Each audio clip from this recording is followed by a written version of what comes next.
Hello students. आज class +1 unit number 2 kinematics lecture number 9 में हमारा टॉपिक है rectangular components of a vector in a plane. तो जैसा कि हम ऑलरेडी अपने प्रीवियस लेक्चर्स में आपसे डिस्कस कर चुके हैं कि how to add vectors, vectors को कैसे ऐड करना है ना। तो वेक्टर्स को ऐड करने के लिए हमारे पास triangle of vectors addition, polygon law of vectors addition, parallelogram law of vectors addition, इनके बारे में हम डिस्कस कर चुके हैं। तो जैसा कि आप सब जानते हो कि जब हमने दो वेक्टर्स को ऐड करना है तो हमारे पास ट्रायंगल लॉ और parallelogram law of vectors addition है। और अगर हमने दो से ज़्यादा वेक्टर्स को एक साथ ऐड करना है, उनका रिजल्टेंट वेक्टर फाइंड आउट करना है, तो हमारे पास polygon law of vectors addition है ना।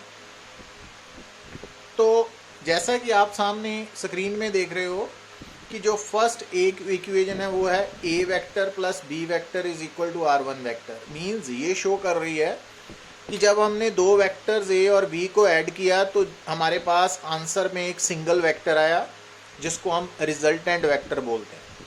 तो जो R1 है, अगर ये रिजल्टेंट वेक्टर है तो ये ए एंड बी उसके कंपोनेंट वेक्टर्स हैं, है ना।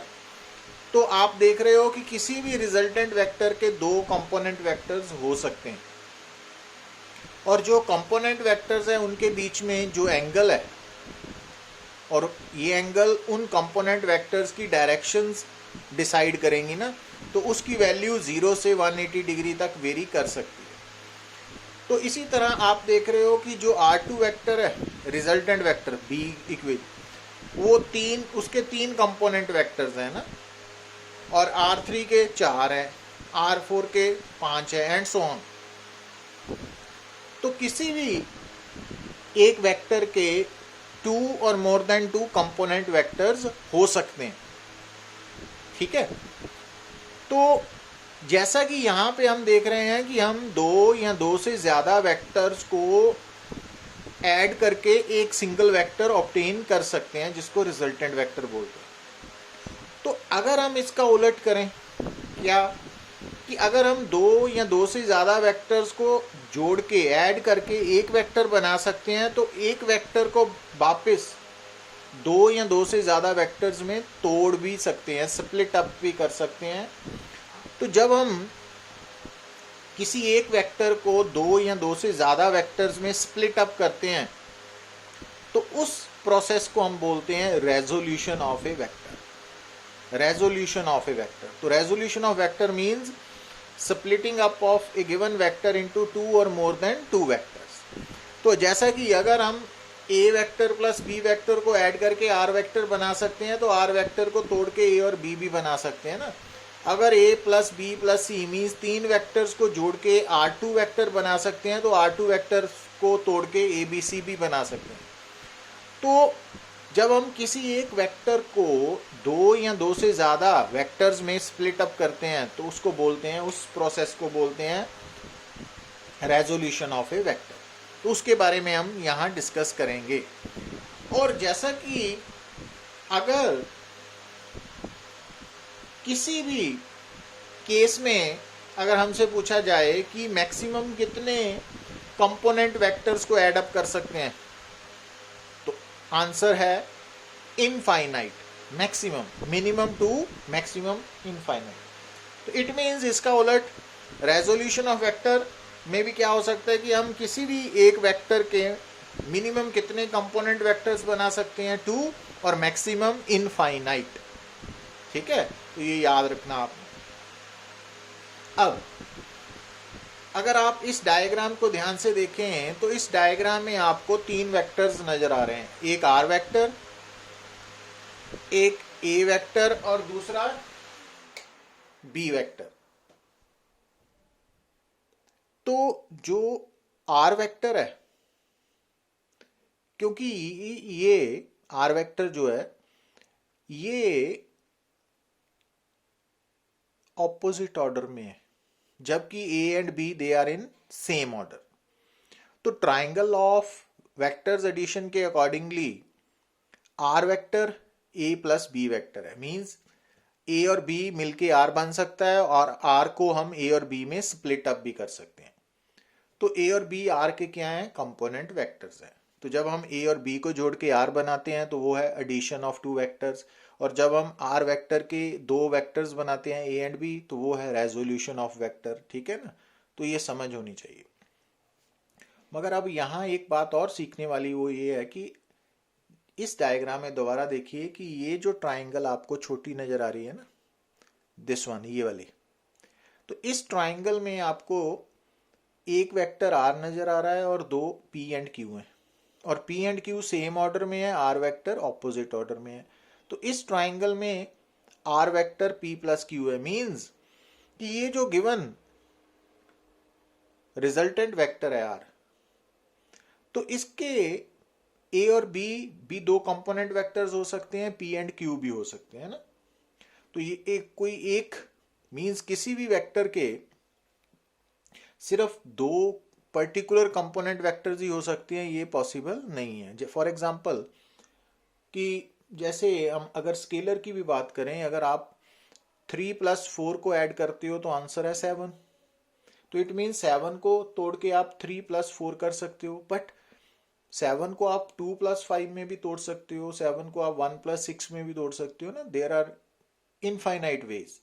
तो उसी तरह से किसी भी वेक्टर को इनफाइनाइट वेज में कंपोनेंट वेक्टर्स में स्प्लिट अप किया जा सकता है। अब और दूसरी तरफ कि ये भी जरूरी नहीं है कि जैसे 7 है तो 3 + 4 = 7 है, अगर तो 3 + 4 7 के क्या है, कंपोनेंट्स है ना। तो अब जरूरी नहीं है कि 7 को 3 + 4 में ही लिखा जाए, आप 7 को 2 + 3 + 2 में अगेन लिख सकते हो, या 2 + 1 + 4 लिख सकते हो ना। तो कहने का मतलब ये है कि आप किसी भी वेक्टर के, जैसे हमने ये स्केलर में देखा कि किसी भी वेक्टर के मिनिमम दो कंपोनेंट्स हो सकते हैं और मैक्सिमम इनफाइनाइट। ठीक है, और कोई भी जो गिवन वेक्टर है ना, उसके जो दो कंपोनेंट वेक्टर्स हैं वो फिक्स्ड नहीं है। जैसा कि स्क्रीन पे आप देख रहे हो कि यहाँ पे आपको नजर आ रहा है कि आर वेक्टर के एक ही समय पे ए और बी भी कंपोनेंट वेक्टर्स हैं, बट पी एंड क्यू भी कंपोनेंट वेक्टर्स है ना। और ये डायग्राम शो कर रही है कि एक ही वेक्टर के एक ही समय पे दो कंपोनेंट वेक्टर्स भी हो सकते हैं ये, और तीन भी हो सकते हैं, पी क्यू एंड एस भी हो सकते हैं ना।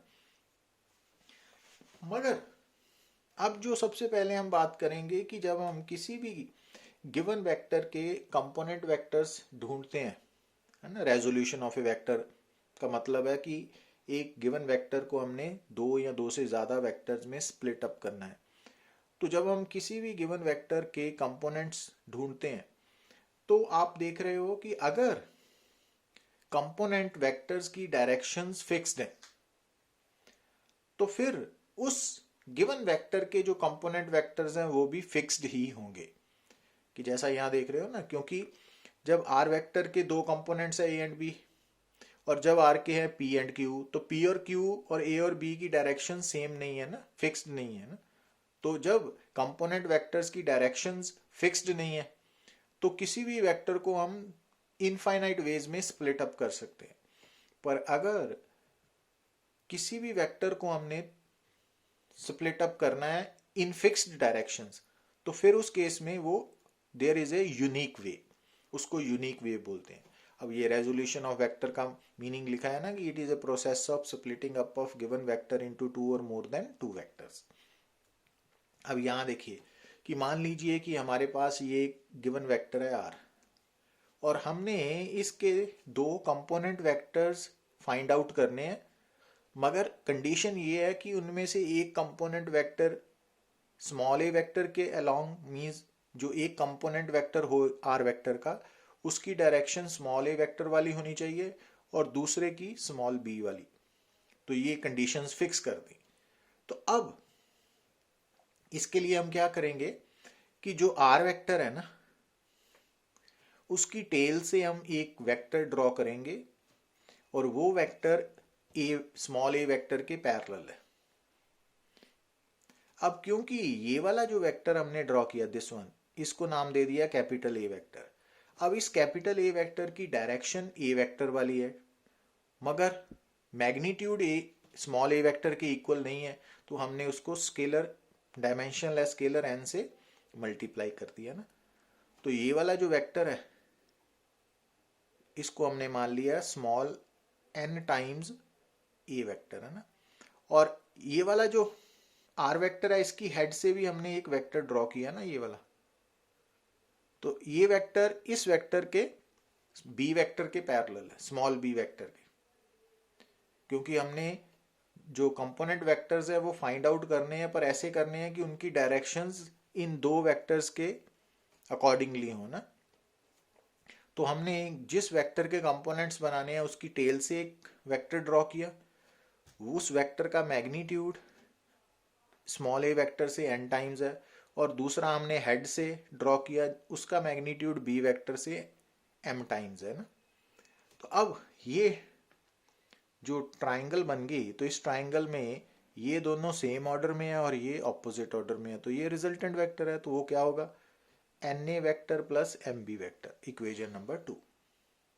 ठीक है। अब मान लीजिए कि दोबारा फिर हमने आर वेक्टर से के टेल से एक और वेक्टर ड्रॉ किया, और वो वेक्टर जो है उसका मैग्नीट्यूड स्मॉल ए वेक्टर से एन डैश टाइम है और बी वेक्टर से एम डैश टाइम। तो दोबारा एक और ट्राइंगल बन गई ना ये। तो अब इस ट्राइंगल के अकॉर्डिंगली आर वेक्टर क्या होगा, N dash A vector plus M dash B vector, equation number 4। अब इक्वेशन नंबर 2 और 4 के अकॉर्डिंगली लेफ्ट हैंड साइड दोनों की इक्वल है, तो N A vector plus M B vector is equal to N dash A vector plus M dash B vector. अब दोनों एक साइड पे है ना, तो ए वेक्टर को एक तरफ ले गए, बी को दूसरी तरफ ले आए, या दोनों को एक तरफ ले जाओ, तो ये राइट हैंड साइड को भी हमने लेफ्ट की तरफ शिफ्ट कर लिया।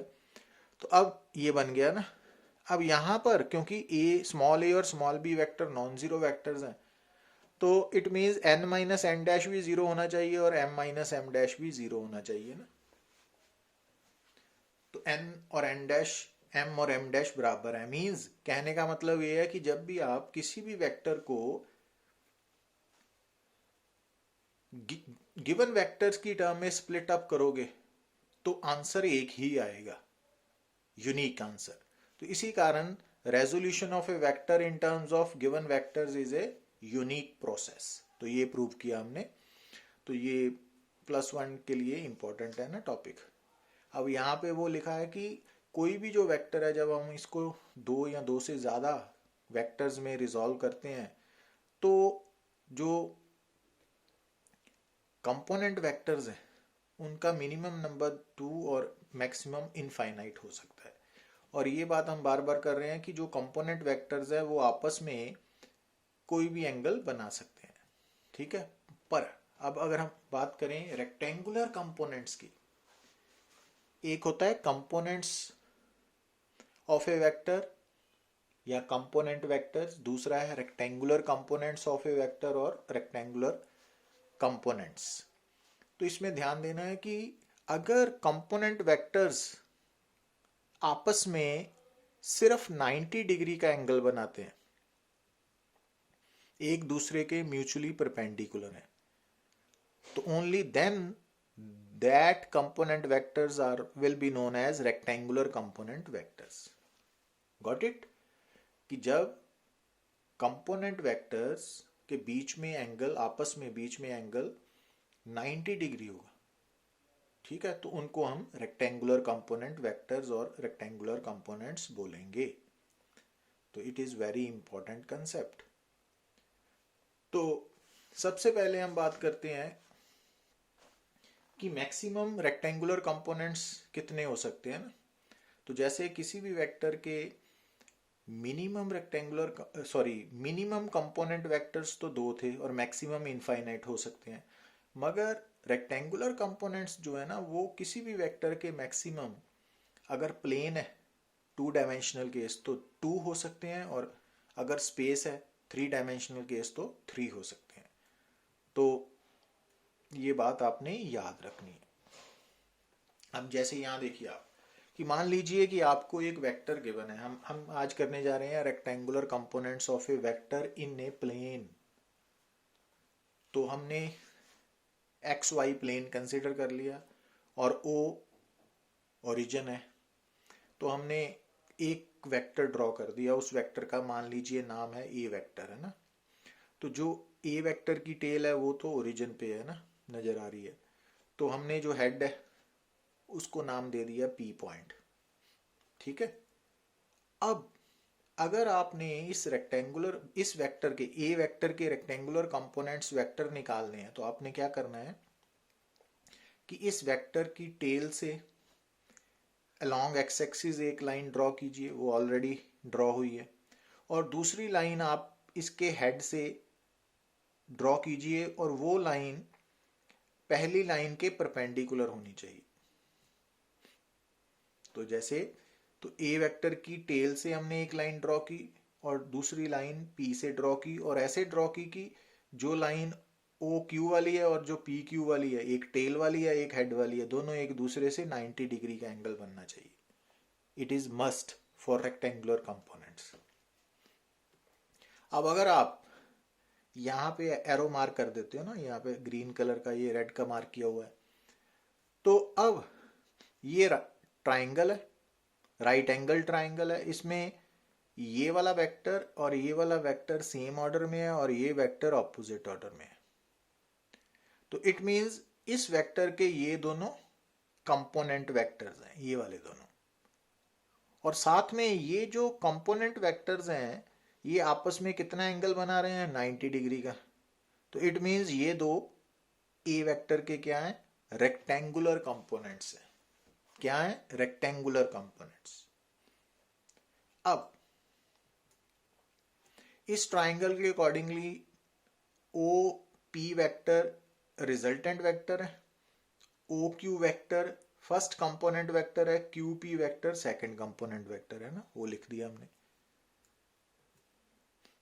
अब ओपी वेक्टर और ए वेक्टर सेम ही है तो यहां पे ए वेक्टर लिख दिया। अब ओ क्यू कौन है, ओ क्यू वेक्टर कौन है, ए वेक्टर का रेक्टेंगुलर कंपोनेंट वेक्टर है, पर इस वेक्टर की direction along positive x axis है। तो हम ओ क्यू वेक्टर को पता क्या बोल सकते हैं, ए वेक्टर का, गिवन वेक्टर का एक्स कंपोनेंट। तो इसके लिए हमने इस वेक्टर का नाम ए वेक्टर के सबस्क्रिप्ट डाल दी एक्स, ठीक है, ताकि देख के पता चल जाए कि ये ए वेक्टर का एक्स कंपोनेंट वेक्टर है। मींस वो कंपोनेंट वेक्टर जो अलोंग एक्स एक्सिस है ना। और इसी तरह से इसको हमने ए वाई वेक्टर बोल दिया ना, क्योंकि ये वाला कंपोनेंट वेक्टर है तो ए का ही बट अलोंग वाई एक्सिस है ना। तो अब यहाँ पे लिख सकते हो आप अगेन, ये जो ए एक्स वेक्टर है इसका मैग्नीट्यूड हमने लिख लिया ए एक्स मॉड, या सिंपली ए एक्स वेक्टर हटा दिया, और साथ में आई कैप क्या है, यूनिट वेक्टर जो इसकी डायरेक्शन बता रहा है कि अलोंग पॉजिटिव एक्स है ना। और इसी तरह ए वाई वेक्टर का ए वाई सिंपली क्या है, मैग्नीट्यूड, और जे कैप क्या है, इसकी डायरेक्शन है। तो वो यहाँ पे लिख दिया हमने इक्वेशन नंबर 1। तो इक्वेशन नंबर 1 के अकॉर्डिंगली आज के बाद अगर आपको कोई भी वेक्टर की जो डिस्क्रिप्शन है वो आई कैप जे कैप की टर्म में दी हो, जैसे कि यहाँ पे देख रहे हो ना, A vector is equal to A X I cap plus A Y J cap. अब ये वाला जो ए एक्स है ना, अकेला ए एक्स जिस पे एरो नहीं डाला हुआ, वो ए वेक्टर के एक्स कंपोनेंट का मैग्नीट्यूड है और आई कैप उसकी डायरेक्शन है, और ए वाई क्या है, वाई कंपोनेंट का मैग्नीट्यूड है और जे कैप उसकी डायरेक्शन है ना। तो अगर आपको आपके सामने मैथमेटिकल एक्सप्रेशन में कोई भी वेक्टर है उसकी एक्सप्रेशन में आई कैप जे कैप दिए हों, तो वहाँ समझ जाना कि जो आई कैप का कॉफिशेंट है वो उस वेक्टर का एक्स कंपोनेंट है और जो जे कैप का कॉफिशिएंट है वो उस वेक्टर का वाई कंपोनेंट है ना। क्योंकि अभी हम प्लेन की बात कर रहे हैं तो यहाँ पे दो ही रेक्टेंगुलर कंपोनेंट्स होंगे। अब मान लीजिए कि जो ए वेक्टर है जिसके हमने रेक्टेंगुलर कंपोनेंट्स फाइंड आउट करने हैं, तो वो वेक्टर एक्स एक्सिस के साथ एंगल गिवन है ना, उस वेक्टर का हमें एक्स एक्सिस के साथ एंगल गिवन है थीटा। तो अब इस राइट एंगल ट्राइंगल में जो ओपी है, अकेला ओपी, वो क्या है, ए वेक्टर का मैग्नीट्यूड है ए। जो ओ क्यू है वो सिंपली ए एक्स है, और जो क्यू पी है वो सिंपली ए वाई है ना, मैग्नीट्यूड कंपोनेंट्स के। तो इट मीन्स इस राइट एंगल ट्राइंगल में अगर साइन थीटा की वैल्यू निकालें, वो क्या आएगी, perpendicular over hypotenuse Q P over OP. तो वहां से क्यू पी की वैल्यू ओपी साइन थीटा है, बट क्यू पी यहाँ पे क्या है, ए वाई, और ओपी क्या है, ए। तो ए वाई क्या बन गया, ए साइन थीटा। और इसी तरह कॉस थीटा की वैल्यू जब निकाली हमने बेस ओवर हाइपोटेन्यूज करके, तो ए एक्स बन गया ए कॉस थीटा ना। तो अब यहाँ से आपने क्या सीखा कि अगर आपको गिवन वेक्टर का मैग्नीट्यूड पता है, मीन्स ए मालूम है, अकेले ए की वैल्यू मालूम है, और साथ में ये भी मालूम है कि वो जो ए वेक्टर है वो एक्स एक्सिस के साथ एंगल बना रहा है थीटा, वो एंगल नोन है, तो उस ए वेक्टर का एक्स कंपोनेंट का मैग्नीट्यूड क्या होगा, ए कॉस थीटा, और वाई का क्या होगा, ए साइन थीटा। ठीक है ना, मीन्स जो वेक्टर है, गिवन वेक्टर है, वो जिस डायरेक्शन के साथ एंगल गिवन है, तो उस तरफ उसका कंपोनेंट होगा ए कॉस थीटा, और दूसरी तरफ होगा ए साइन थीटा। तो ये याद रखना है यहाँ पे ना। और अगर आप इक्वेशंस 2 और 3 को स्क्वेयरिंग एंड एडिंग कर दो, तो ए की वैल्यू आ जाएगी under root A x square plus A Y square ना। तो यहां से आपने क्या सीखा कि देखिए कि अगर आपको एक वेक्टर है, इक्वेशन नंबर 1 नजर आ रही है ना, कि तो अगर आई कैप जे कैप की फॉर्म में दिया हुआ है, तो इट मीन्स वो उस वेक्टर के रेक्टेंगुलर कंपोनेंट्स दिए हुए हैं। तो आई कैप के साथ कौन सा कंपोनेंट है, एक्स कंपोनेंट, और जे के साथ वाई कंपोनेंट। और अगर आपको कंपोनेंट्स मालूम है ए एक्स ए वाई, तो वहां से आप उस वेक्टर का मैग्नीट्यूड निकाल सकते हो, कैसे, under root A x square plus A Y square. और अगर आपको गिवन वेक्टर का किसी एक्सिस के साथ, किसी डायरेक्शन के साथ एंगल दिया हुआ है, तो उस डायरेक्शन की तरफ जो उसका रेक्टेंगुलर कंपोनेंट होगा वो ए कॉस थीटा होगा, और उससे परपेंडिकुलर की तरफ ए साइन थीटा। इक्वेशंस 2 एंड 3, तो ये भी याद रखना है ना आपने। अच्छा, और अगर आप इक्वेशन 2 को 3 के साथ डिवाइड करते हो, तो आपको टेन थीटा क्या आ जाएगा, ए वाई बाई ए एक्स, और थीटा आ गया टेन इनवर्स। तो थीटा क्या बता रहा है यहाँ पे, direction of given vector a with respect to x axis, क्योंकि यहाँ पे जो थीटा है ना वो ए वेक्टर का एक्स एक्सिस के साथ बन रहा एंगल है ना। तो जैसा कि हमें मालूम ही है कि थीटा वेक्टर्स अलजेब्रा में एंगल बताता है ना, one vector with respect to other.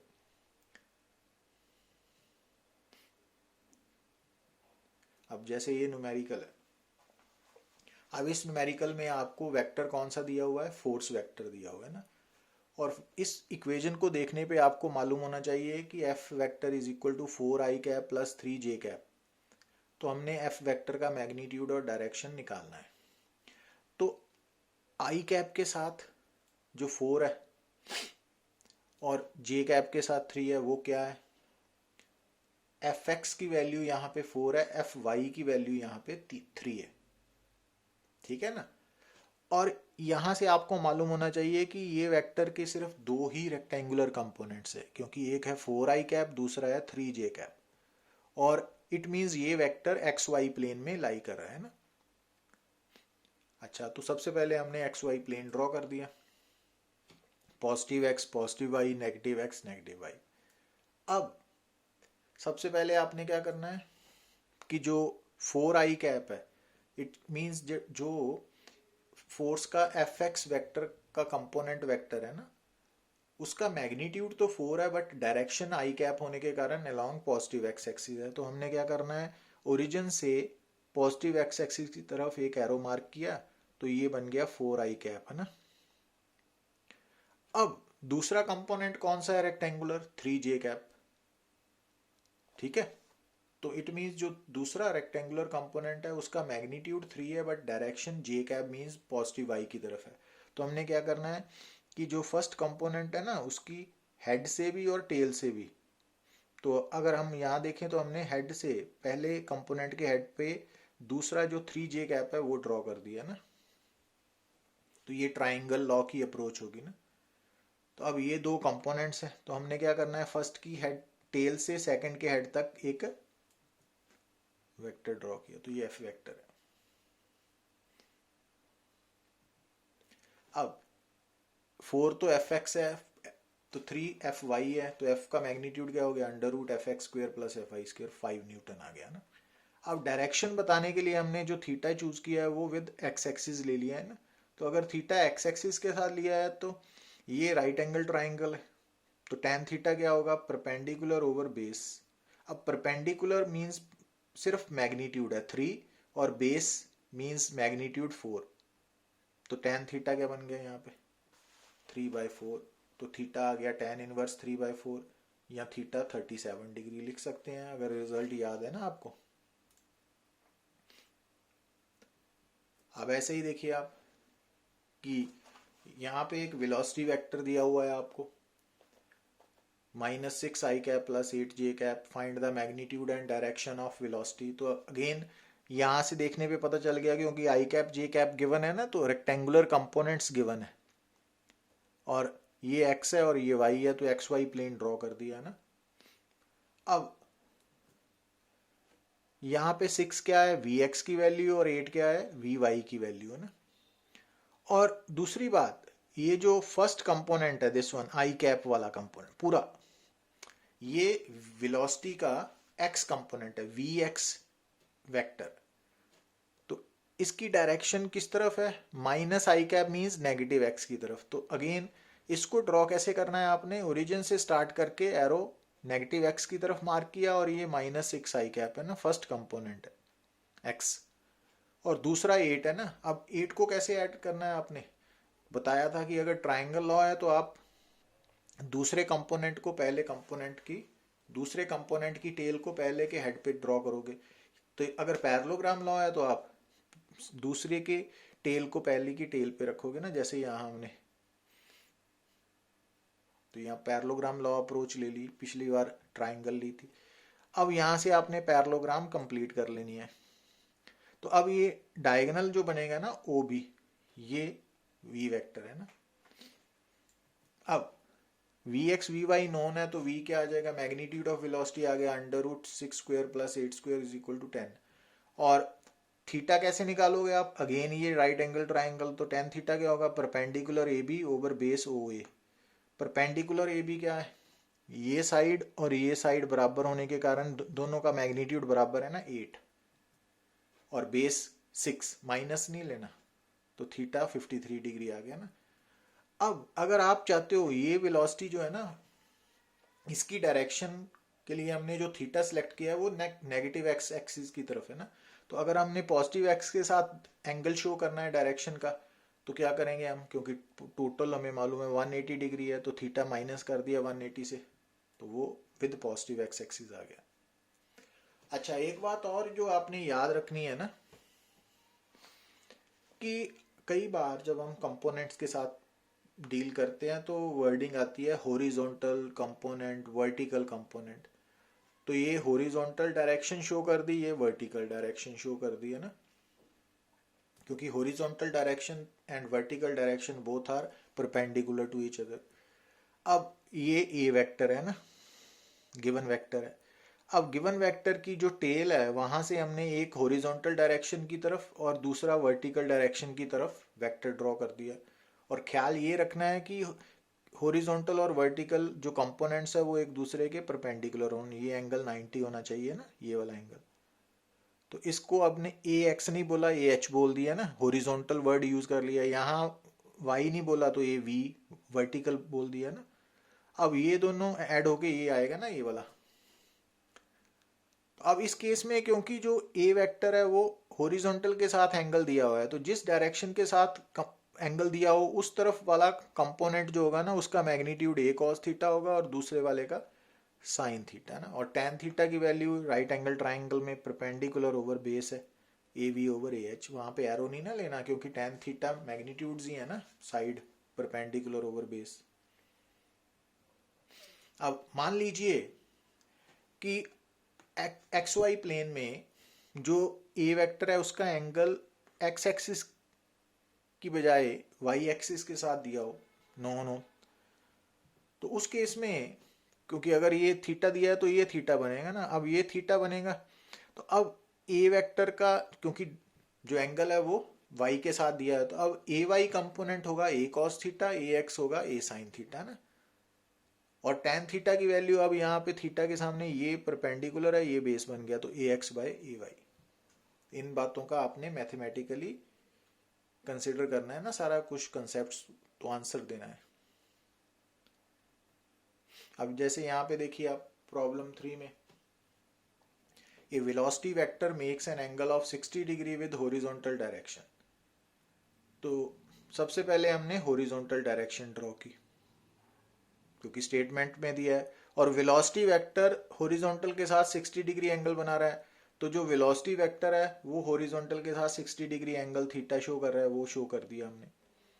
अब horizontal component of velocity is 30 metre per second, ठीक है ना। अगर ये हॉरिजॉन्टल है तो उसके परपेंडिकुलर वर्टिकल होगी। अब यहाँ पे देखिए तो ये इस तरफ ये वाला कंपोनेंट हॉरिजॉन्टल बन गया, ये वर्टिकल बन गया ना। अब वी एच का मैग्नीट्यूड कितना दिया हुआ है, 30 मीटर पर सेकेंड। और इस ट्राइंगल में क्योंकि वी वेक्टर का जो थीटा है वो हॉरिजॉन्टल के साथ दिया हुआ है ना, तो इट मीन्स वी एच की वैल्यू क्या होगी, वी कॉस थीटा ना। जिस साइड की तरफ एंगल दिया हो वहां पे कॉस वाला कंपोनेंट आता है ना। अब वी एच 30 दिया हुआ है, थीटा 60 दिया, तो वहां से वी आ गया। अब अगर वी वाई की वैल्यू निकालनी है तो वी वाई क्या होगा, क्योंकि एंगल हॉरिजॉन्टल के साथ दिया था तो v cos theta v h है, तो v y v sine theta होगा ना। अब वी हम निकाल चुके हैं, थीटा भी गिवन है, तो वहां से वी भी आ गया। अब वी वी को निकालने के लिए आपके पास दूसरा कंसेप्ट क्या है कि इस राइट एंगल ट्राइंगल में टेन थीटा क्या है, v b by v h है ना, परपेंडिकुलर ओवर बेस। तो अब क्या होगा, वी बी निकालना है, वी एच दिया है, थीटा भी गिवन है, तो सेम आंसर आ रहा है ना। तो डिफरेंट अप्रोच पॉसिबल है ना, तो ये माइंड में रखना पड़ेगा। Thank you very much.